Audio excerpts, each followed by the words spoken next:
The Senate has denied reports that its officials purchased 108 cars, explaining only 36 were bought for each state of the country. The chairman of the Senate Committee on Senate Services, Senator Ibrahim Gubir, gave this clarification during a meeting in Abuja. He notes that the Senate decided to purchase only 36 cars, which cost about 36.5 million naira each. He added that senators did not take car loans and the sum for the procurement of the cars was appropriated in the 2015 budget. First, I would like to say that the issue that we bought 108 cars is totally wrong, is not correct, but we bought 36 cars. And these 36 cars, because each member, each senator in each state is either a chairman or a vice chairman. And we gave one car to each state to share among themselves as a utility car. So we don't have money to buy the 108 cars. And on the issue of buying cars without appropriation, no. This is totally wrong, because this has been appropriated in the 2015 budget. 2015 budget. So we use what we had in the 2015 to buy the 36 cars so that it can go around to each state. Then the issue of the cost of the car. The cost of the car, in fact, the showroom price of the car, the cost of the car is 36.5 million. And we are surprised. The car we bought is V8, Land Cruiser VXR V8, not V6. And for people to understand. And therefore, minimum showroom price is about 31 million. Minimum. And then when you put 10% VAT and tax, then that will arrive at 36.5 million. Chairman, Senate Committee on Senate Services, Senator Ibrahim Gubir, and the House of Representatives has approved the President's request to increase the Diaspora bond from $100 million to $300 million as part of the federal government's external borrowing plan, which runs from 2016 to 2018. The House approved in total the recommendation of an ad hoc committee set up to consider the President's request. The Diaspora Fund is expected to reduce the cost of government borrowing. In addition, the proceeds of issuance will be used to finance capital projects in some sectors of the economy, including roads, railways, and power projects. That the House do approve the request of Mr. President on the increase in the diaspora bond from $100 million Euro bond to $300 million Euro bond captured under the federal government External Plan 2016-2018. Carried.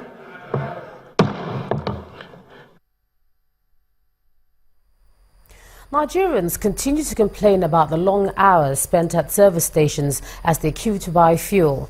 Our correspondents in Ogun, Osun, Anambra and Nasarawa states report that the situation appears to be worsening as residents in some of the affected states have called on the federal government to resolve the matter. However, the management of the Port Harcourt refinery has asked Nigerians to be patient as the lingering fuel scarcity will end soon. Another week of battle to get petrol across states. The fuel scarcity lingers. The independent marketer at this fuel station in the Osogbo, Osun State is so bold as to paste the price of fuel on the pumping machine. The government-owned fuel station. Residents are angry that the NNPC is selling to black marketers, accusing security operatives of illegality. They will sell for illegal queue. They will not allow those that are on the queue to enter the station. They will open the out gate for people to enter. Those that are on the queue, I've been here since 9 o'clock. I was on the queue since 9 o'clock. When it remained about 20 minutes to reach me, they said they will not allow us to enter again. They were now allowing illegal queue. The black marketers, they are selling for them. They don't allow us to bring our motor in. They don't sell inside cake for us. What do they want us to do? So it's those people that are paying them, illegal, black marketers people that they are selling for. In Ogun State, motorists queue for long hours, not minding the price of the product, which sells between 160 naira and 180 naira per litre. But they have a different view regarding the situation. So far, we are not actually refining enough crude. We will continue to have problems. But how it is going to be solved, let the government do that. We should be patient in Nigeria. Don't forget, it is a problem that is actually cumulative. Even the heavy queue at the NNPC station in Nasarawa State is more organized. People have no option but to bring their generators to the fuel station. The only place where you can buy at 86 naira 50 kobo in Anambra State is the NNPC station. The others sell between 150 naira and 250 naira. The major problem of this fuel is supply. We read the supply is 8 ships laden. BPMC has pumped to NIPCO, they have pumped to this. But the effect on the masses, we are not seeing it. If they pump it and bring it to our place, people will not be in this queue. Meanwhile, days after the Port Harcourt refinery said to have resumed production, members of the Executive Council of Pengassan have paid a visit to the refinery. The managing director assures them that the lingering crisis will abate with a contribution of about 5 million litres daily from the refinery. I'm sure it's a matter of time. If we keep, as I know we will, producing the way we are producing, the place will be awash with the products and then you have nowhere to store it. What we are producing today is as a result of the small amount of crude oil that we have. Anytime this crude is not available, the production will come down, and that means the availability would stop. So our own is that we are pressing on federal government to ensure that this crude is supplied to our refineries, because as you can see, the capacity is there, the plant is running, our staff are working to see that the queues disappear. It's been one assurance to the other. Perhaps what will be more soothing is to have the queues disappear in the coming days for good. Joining me now to look at the state of the refineries, particularly that of Port Harcourt, is a former National Executive Member of Pengassan, Mr. Sheyi Gambo. Thank you so much for joining us on the news at 10. Yeah, thanks for having me.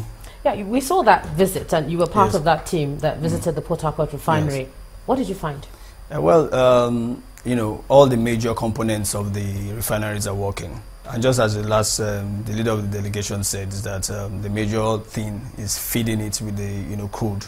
And that's where we have, because I know that today, the report I got today was that they are loading about more than 80 trucks of 30,000 liters, which is huge, which is a very good step. That means they're doing about 65 of installed capacity.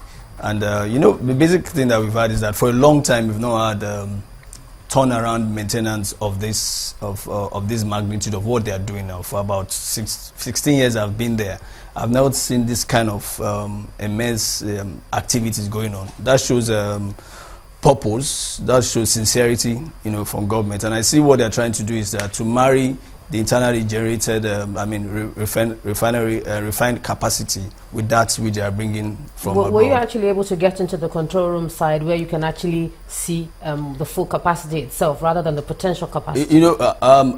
What we saw is what, as the engineers were telling us, that this is what they have. We, from our own, from our own other sources, we know that,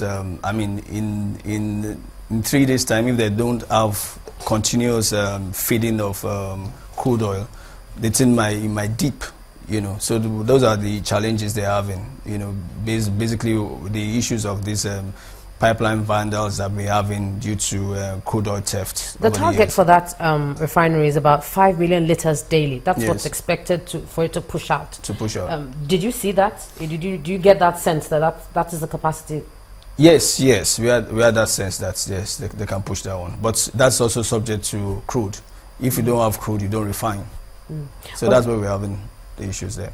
What do you think would end the scarcity that we have now? We've had all manner of assurances, different dates and hopes, and then the fuel came and suddenly we're back queuing again. So from your perspective, what do you think would be a lasting solution to this off and on that Yeah, we have now? the lasting solution is there, is to have to increase the capacity of refining products, in the country.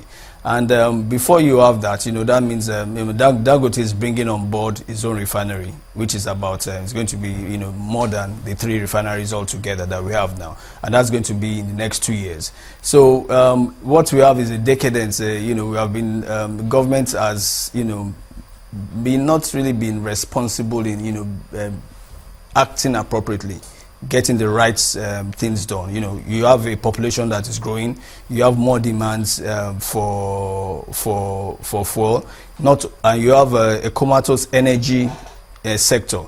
That means many people are relying on putting fuel in their plants, more than NEPA. So that means it's an all encompassing issue, but I see a lot of purpose. I see a lot of trust in trying to rectify this, and there's no magic that can be done at this time. You just have to be patient and see what comes out of it. You spoke about the decay and what the government hasn't done. From the point of view of the unions, and you're a union person, do you think that the unions played their own role as watchdog over the system for us to be where we are? I wouldn't say that. I think there was a time that we were asleep on our watch, because if we had made not only the right noise, but mobilize appropriately, we would have been able to force the hand of government, to do what they are meant to do. But we've seen a case that we go to Abuja, we sign a communique with government. They tell us in 2 weeks' time we start scoping of the refineries, we start turn around, and nothing goes on, and we keep quiet. Then it's when there's another big issue like this, you now stand up again, and the process starts. So I don't think the union have really been up and doing, in the past. But I guess now that everything is almost crashing, everybody's now, taking the right position. All right, former National Executive Member of Pengasin, Mr. Sheyi Gamble, thank you for sharing your thoughts on the News at 10 tonight. Thank you for having me. And when the News at 10 returns, First Bank targets best investment options in a tough business environment, challenges entrepreneurs to step up, and that will be on Business. Do join us again.